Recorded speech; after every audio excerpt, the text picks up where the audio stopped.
to the year-end project update.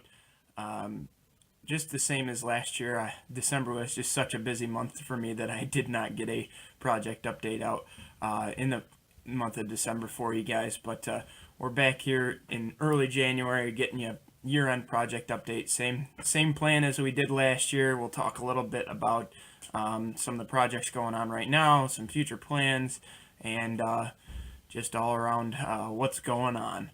So, without further ado, we'll get a little bit into the future plans portion. Throughout 2017, you guys saw me begin to build a layout. Part of it you can see here behind me. Everything kind of has stalled out for now, just because of the fact that I mean, I haven't had time or money to really put into the layout itself. But that should be changing, relatively soon. I was able to get a promotion at work, which will get me a little bit more money, hopefully a little bit more time to spend down here, or a little bit more money to spend down here. I'll actually have less time to spend down here just because of the fact that I'm now going to have an hour commute each way to work. But that's besides the point. So that's exciting news for sure. I mean, my wife and I obviously got married in 2017. We're working on saving for a house so I can have a permanent home for a layout that'll hopefully progress a lot easier than this. For me personally, it's a little bit difficult to dump money into a layout that I know is only in a temporary location, which is why I'm having struggles pulling the trigger on any sort of big investment for this layout. There's a couple things I want to do with this layout just so I can practice before I have a larger layout, with that being like laying of track and maybe some basic scenery. So I definitely want to do some stuff with this layout before the time comes to move. But as far as that goes, it's moving a little slower than I would like it to, but maybe that'll pick up in 2018. We'll see. So those are the plans as far as 2018 goes. Maybe a little bit of work on the layout. Definitely got some projects that I want to get done. I really want to continue the Grime Time series. I've had a lot of fun with that. My goal is to eventually have the Grime Time series consist of weathering of each Class 1 railroad's locomotives paint schemes, and at least one Grime Time video for each type of rolling stock. So I want to do an auto rack one. I want to do well cars, tank cars. You name it, I want to do it. So we'll see how far we get with that here in the upcoming year. Definitely would like to produce a couple more of those videos and everything as well. So now that we're through, future plans for 2018, let's talk a little bit about what happened in the month of December. Was a pretty busy month, as you guys know. Well, I suppose we'll start with new acquisitions first.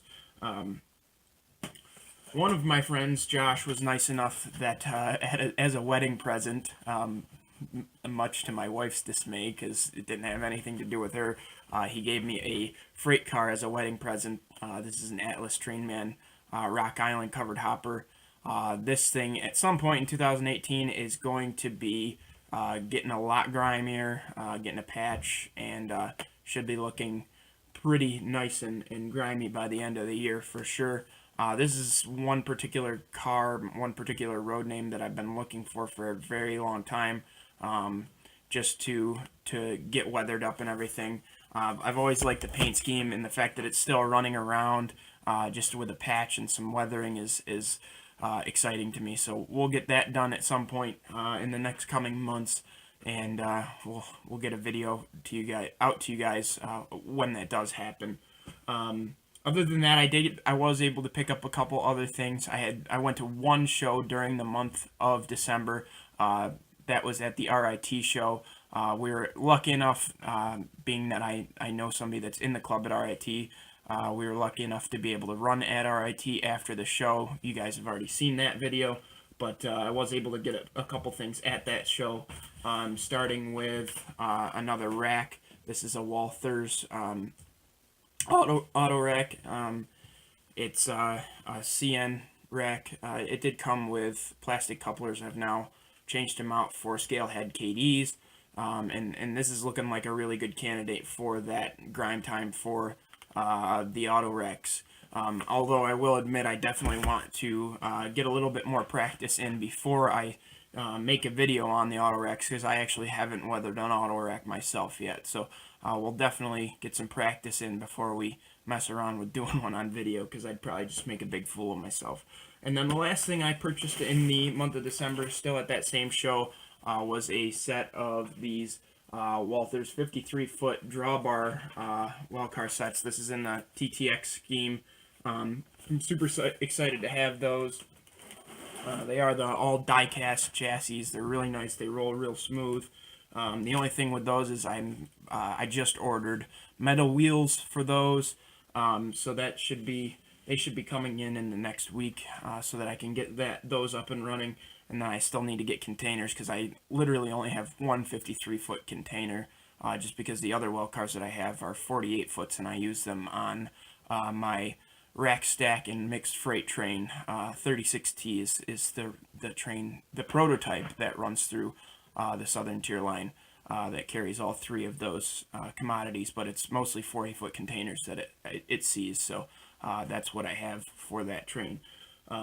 These three will eventually be a part of one of two intermodal trains that'll run the layout when it's all said and done. 206 and 22K are both stack trains that see the Southern Tier line. 206 doesn't anymore, but I'm still gonna run it just because. But anyway, that's it for new acquisitions. It's time now to get into our finished projects. The first of which you guys have seen a full video on already. That was the Grind Time series on prototype truck weathering. This is the car I did it on, the center beam, this Walthers center beam. You know, we went through in depth on how best to weather a truck and everything like that. It was a fun video and everything. I think it turned out very, very well. Happy the way it turned out. And then the other two things, one of which I did mention in the last project update, was my buddy's Walthers CN SD70M-2. I did get that finished up. I don't have it with me anymore, unfortunately. I've already sent it back to him, but I do have some pictures that I'll throw up to show you the progress, or well, the finished product of that right now.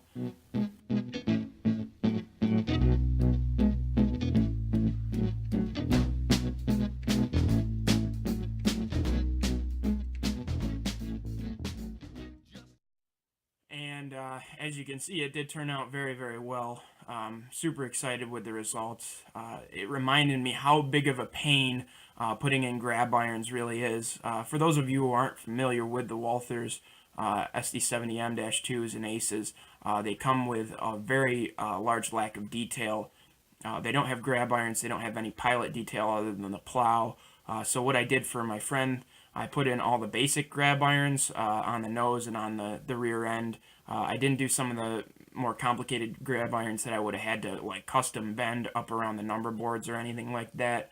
But I put those in. I added some pilot detail for them, including the MU hoses. Oddly enough, that locomotive actually doesn't have an MU cable on the front, so I skipped that. I put on coupler cut levers, and then on the back I did MU hoses and an MU cable as well. So I'm super excited the way that turned out. I then custom weathered it just a little bit for him. The prototype is actually, if you look at photos of it, it's actually in way worse shape than the weathering that I did. But I wanted to hold back a little bit, because if CN ever washes the darn thing, it's not going to look that way anymore. So that was the big finished project, well, one of the big finished projects for the month of December. And then the other one, I actually ended up having another friend's locomotive here. It was an Athearn Genesis Norfolk Southern SD70M-2. He had me put in lights and everything. I'm not sure if I still have the video, but if I do, it'll be the intro for this particular project update. You would have seen it running. I put in all LEDs, headlights and ditch lights for him. A couple of the bulbs, being that it's an Athearn Genesis and an old run Athearn Genesis, a lot of the incandescent bulbs had blown, and the ones that hadn't were going to be very soon. So I decided I would take it upon myself to get him all upgraded to LEDs. He's just getting into the hobby himself, so I wanted to make sure he was getting in on the right note and not getting frustrated with issues with the Athearn Genesis models. I think it turned out really well. Those lights are incredibly bright. They look great, and that project's all set to go. So that's about it as far as finished projects. I do have one other really cool thing that I picked up recently. It's still shipping, but I'll tell you guys about it anyway. I picked up the interfacing card, I guess you could call it, for the NCE DCC system to interface with a computer. That way I can now start to use JMRI to program my locomotives rather than just manually typing in CVs. I'm really excited for that because it's going to allow me to better speed match my locomotives. It should make it a lot easier when I'm doing custom sound installs to program lighting functions and everything like that, which has been, a big pain recently over the last year doing custom installs and everything like that. So I'm super excited for that to be here and to get to mess around with that. I do have an old PC that I'm thinking I'm probably just going to stick down here and use that to do all my programming and everything with, rather than bringing my laptop down here every single time. So I'm excited to get that down here. But other than that, guys, I think that's all we have for this month's or this year end project update. I'm glad you guys have stuck around with me throughout 2017, and I hope that you'll stick around for 2018 as well to see some very exciting things happen on the channel. So with that, thanks for watching, guys, and we'll see you on the next one. Take care.